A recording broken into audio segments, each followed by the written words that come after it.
Muito bem, estamos de volta com o nosso Esporte Record Interior, mas antes da gente começar efetivamente as notícias esportivas, deixa eu mandar um abraço para o Gilmar Capassi, que está nesse momento acompanhando o nosso Balanço Geral, e o Cabo Roma. Ei, guerreirão, tá no QAP total, né? E o Cabo Roma, aliás, no próximo fim de semana, atenção para você que gosta do futebol, acompanhar ídolos do futebol e também a solidariedade envolvida. Na semana que vem, no dia 14, é domingo, às 9 da manhã, lá no Mirante Ferroviário, que é o campo do Triagem, fica ali no Jardim Guadalajara, já no comecinho da região sudeste de Bauru, um baita evento, futebol solidário, e aí, craques da bola, vai ter muita gente bacana por lá. Alexandro, um dos grandes centroavantes que o país já produziu, o Lela, que é o pai dele, a gente vai ter a Formiga, lembra dela? Formiga, que tem uma carreira linda na seleção brasileira feminina, eu vou estar lá também. Estou escalado já, né, Roma? O Roma tá mandando aqui que diz que eu estou escalado. Meu amigo Welber Potenza, da grande Welber, que está nesse momento acompanhando o nosso Balanço Geral também, e daqui a pouco outras participações, ok? Vamos falar de Copa do Mundo? Foram sorteados ontem os adversários da seleção brasileira na primeira fase da Copa do Mundo, que vai ser no ano que vem nos Estados Unidos, Canadá e México. Vamos dar uma olhadinha? Foi assim. O evento no Kennedy Center, em Washington, reuniu os líderes dos 3 países sedes da Copa, o primeiro-ministro do Canadá, Mark Carney, a presidente do México, Claudia Sheinbaum, e o presidente americano, Donald Trump, que recebeu de Gianni Infantino o primeiro prêmio da paz da FIFA. Trump era um dos mais descontraídos do evento. Chegou a ensaiar uma dancinha na apresentação do grupo Village People. A coreografia foi uma marca registrada da campanha eleitoral do republicano no ano passado. Na hora do sorteio, o Brasil ficou no grupo C, junto com Marrocos, Haiti e Escócia. A seleção brasileira estreia contra o Marrocos dia 13 de junho em Boston ou Nova Jersey. Depois, joga dia 19 contra o Haiti em Boston ou Filadélfia. Encerra a primeira fase contra a Escócia dia 24 em Atlanta ou Miami. Depois do sorteio aqui em Washington, o técnico da seleção, Carlo Ancelotti, falou com a imprensa. O italiano disse que o grupo do Brasil é difícil e que o time precisa respeitar os adversários. O que preocupa é que temos rivales fortes no grupo e temos que preparar bem, sobretudo o primeiro jogo contra o Marrocos, creio que vai ser muito importante para a Copa do Mundo. Marrocos, principal adversário, obviamente, porque tem também a experiência, feito muito bem o último Mundial, é um equipe sólido. México e África do Sul vão fazer a abertura da Copa do Mundo no dia 11 de junho no Estádio Azteca, na Cidade do México. A final será no dia 19 de julho, em Nova Jersey. Olha, eu vou contar uma coisa para você, é evento a dar com pau nesse 2026, hein? Vamos ter um monte, claro, a Copa do Mundo vai centralizar, né, as atenções do mundo. E aí, falando do nosso grupo, um grupo fácil. Aliás, vamos falar um pouco mais a respeito desse grupo, o Grupo C do Brasil. O Brasil, como você está vendo, vai enfrentar o Marrocos, Haiti e a Escócia. Só um pouquinho, TP, um comentário rápido a respeito da seleção de Marrocos. Não tem tradição nenhuma no futebol. Porém, montou uma seleção com jogadores que, né, vão despontando, vão para outras escolas, vão jogar na Europa. Isso, por si só, faz com que o futebol do país, quando eles voltam, e os técnicos também vão lá aprender técnica, aí esse pessoal volta e começa a trabalhar mais e melhor os jogadores. Então, fica uma seleção, como disse o Ancelotti, palavras dele, uma seleção muito sólida. E é uma seleção que fisicamente é muito forte. Então, vai dar trabalho. O Brasil vai ter trabalho com a seleção do Marrocos, por quê? Por causa dessa capacidade física, e eles evoluíram também técnica e taticamente, então você vai ter um adversário que vai dar trabalho sim. Não dá para entrar com salto alto, porque salto alto na vida, no futebol, na televisão, em qualquer lugar do mundo, você entra com salto alto e você toma um tombo. Então o Brasil precisa aprender essa lição, porque às vezes, né, parece que nunca aprendeu. O Marrocos, aliás, é um time forte, que você está vendo ali, surpreendeu o mundo, né, na última Copa, muito disso, né, por causa desse comentário. O correspondente Matias Brotero, ele acompanhou a entrevista do Ancelotti depois do sorteio, e aí o Ancelotti fala mais a respeito desse Grupo C. Vamos ver. Após a definição dos grupos das equipes que vão disputar a Copa do Mundo de 2026, o técnico da seleção brasileira, Carlo Ancelotti, concedeu uma coletiva de imprensa aqui neste hotel na capital federal dos Estados Unidos. Ancelotti disse que a comissão respeita muitos rivais do grupo, Marrocos, Escócia e Haiti. Um grupo Difícil, ¿por qué? Porque hay dos equipos que están muy bien. Escócia, como dice, ha feito muito bem os últimos dois jogos, qualificando-se direto, não passando para a luta dos playoffs na Europa, que é muito complicada. E Marocco ha feito muito bem no Mundial, ha melhorado seu conhecimento, sua experiência. O diretor da CBF, Rodrigo Caetano, afirmou que a partir de agora a comissão técnica vai visitar os possíveis locais onde a seleção poderá treinar. O clima e a temperatura serão alguns dos principais desafios do Brasil. A seleção brasileira vai jogar as partidas na costa leste dos Estados Unidos. As cidades ainda serão confirmadas. Antes da Copa, em março, o Brasil ainda vai jogar 2 amistosos contra a França e a Croácia.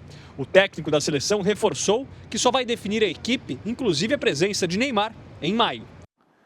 Ah lá, não tem como. Não adianta. É um assunto recorrente que acaba dominando e é natural que seja. Mas o homem já deve estar com o picuá cheio de tanto responder sobre o Neymar. Então, assim, não é polemizar, nós não temos esse estilo, né? Gostamos, evidentemente, de uma polêmica, mas mais do que a polêmica em si, porque não adianta ficar, né? Já está batido demais, está ficando chato. Dá audiência, o Neymar dá audiência? Dá. Mas só que também, toda hora a mesma pergunta é complicado para o cara. Então, assim, para você entender, se ele estiver bem fisicamente, sem nenhuma lesão, se estiver jogando com ritmo, que é esse Neymar que nós estamos vendo agora nos últimos jogos do Santos, esse vai para a Copa. Se não tiver, não vai para a Copa. É simples. É simples. Então não adianta a gente ficar... Mas eu quero ouvir você, viu? Você vai mandar para nós a sua opinião. Olha, atenção, vamos falar agora do Campeonato Brasileiro. Que coisa, hein? Lá em cima, tudo lindo, tá tudo definido. Lá embaixo, ai. Na zona da degola, o negócio está complicado por lá, hein? Se engana quem achou que não haveria drama na última rodada do Campeonato Brasileiro. A lista dos rebaixados para a Série B ainda não está definida, não. 2 já foram, faltam 2. E também não dá para saber quais são todos os times que vão disputar a Libertadores. 4 já estão definidos. Então tem muita coisa em jogo, sim. Emoção até o apito final. Vamos dar uma olhada. Olha, o Campeonato Brasileiro está chegando ao fim e essa última rodada vai ser cheia de definições. O campeão brasileiro você já conhece, é o Flamengo, que garantiu a taça contra o Ceará e vai a campo hoje contra o Mirassol com um time alternativo só para cumprir tabela. Mas a parte de cima da classificação ainda pode ter uma surpresa, já que a Copa do Brasil ainda não terminou. Cruzeiro, Corinthians, Fluminense e Vasco ainda disputam o título e se a Raposa ou o Flu forem campeões, vai ter G8, ou seja, vai abrir uma 8ª vaga para a Libertadores do ano que vem. Mas a parte mais disputada é a zona de rebaixamento. São 6 times que ainda correm risco e entre eles o Santos, que precisa vencer o Cruzeiro amanhã na Vila Belmiro, e o Internacional, que está no Z4 e vai pegar o Bragantino amanhã, mas depende de outros resultados para sair da 18ª posição. O Ceará também está nessa luta contra o rebaixamento e a Record, o R7 e o Record Plus transmitem amanhã, a partir das 3h30 da tarde, o duelo contra o Palmeiras, direto da Arena Castelão. Muito bem, tá aí. É drama, é emoção, é tiro, porrada e bomba até no último, né? Até no apito final. O Flamengo está definido, fez uma campanha aí retocável, teve alguns... foi uma campanha de altos e baixos? Não. Uma campanha regular, porém, em algum momento, e é natural que assim aconteça, né? O time vai oscilar. Por quê? Porque o campeonato é muito duro, é muito longo, o Brasil é muito, né, muito grande. Viagem, você não treina, você não recupera. Então, enfim, é tudo aquilo que a gente já conhece. Mas o Flamengo conseguiu suportar tudo isso e com um elenco recheado de excelentes jogadores, fez o que fez. O Santos, que você está vendo aí treinando, esse filho do Robinho, eu nas férias agora, eu estive lá na Vila Belmiro, acompanhei aquele jogo do Santos e Palmeiras, o Santos ganhou por 1-0. Esse menino é um absurdo. A movimentação, a tranquilidade dele, quando ele entra, é diferente. Ele tem uma característica que é diferente do pai. O pai corria com a bola dominada, né? O pai era muito veloz. Ele não. Ele tem uma característica de... Ele vai devagarinho, de repente ele parte de uma vez e sai a jogada. Um negócio impressionante. Bom, vamos falar agora do vôlei? Vamos falar do vôlei. Ontem à noite teve rodada da Superliga Feminina de Vôlei. SESI Vôlei Bauru recebeu a invicta equipe do Flamengo, que saiu de Bauru invicta. Por quê? Porque bateu o nosso SESI Vôlei Bauru. O jogo foi no ginásio Paulo Scaff, partida válida, né? Pela 9ª rodada da Superliga. Foram 5 sets disputados. Mas, está vendo os retratos ali, as bauruenses acabaram sendo superadas, né? Pela equipe carioca. Parciais de 22-25, 25-22, 25-21, 21-25 e no último, né? Olha o tie-break, 15-13. Disputado até, mas assim, nos segundos finais. Ou seja, o nosso SESI Vôlei Bauru é uma equipe qualificadíssima. Com esse resultado, o SESI Vôlei Bauru sobe para a 4ª colocação, né? Empatando com o Praia Clube, que é outra potência também, que tem 18 pontos e 6 vitórias. E ultrapassa o Uberlândia, por causa da média de sets. Ou seja, no fritar dos ovos, né? O resultado, embora não tenha sido aquele esperado, mas acabou sendo positivo também, porque fez com que o time superasse aquele adversário que estava logo à frente. Próximo desafio de Bauru vai ser na sexta-feira, dia 12. A equipe viaja para Minas Gerais, onde enfrenta o Pauleira, hein? Enfrentar o Minas lá é difícil, na Arena UniBH. A partida está marcada para 6h30 da noite, claro, você vai ficar sabendo tudo no nosso Esporte Record Interior. Vamos falar do Renasce, ainda no vôlei feminino. O Renasce não se deu bem, não tem vindo bem, né? Nessa rodada desse fim de semana da Superliga. De ontem à noite, para ser preciso.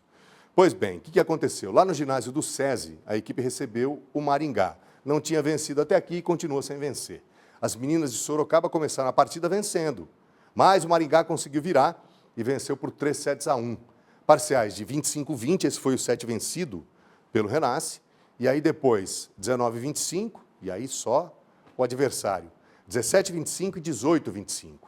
Com mais essa derrota, o Renasce segue na lanterninha da competição, com apenas 2 pontos. É a única equipe que ainda não venceu nessa Superliga, pontua, né? Porque os sets vencidos eles dão ali uma certa pontuação, mas em termos de vitórias, elas ainda não aconteceram e o Renasce está tendo que conviver com isso. Tira a tranquilidade, né? Os jogadores ficam ansiosos. O próximo confronto da equipe de Sorocaba vai ser na sexta-feira, dia 12. O Renasce viaja para o Rio de Janeiro, pauleiro, hein? Vai encarar o Flamengo, que ganhou do SESI Vôlei Bauru, você vê? É só pancada. O jogo vai ser às 9h30 da noite lá na Tijuca. Ou seja, baita de uma pauleira, né? Para o time do Renasce, o Renasce, lá da belíssima cidade de Sorocaba.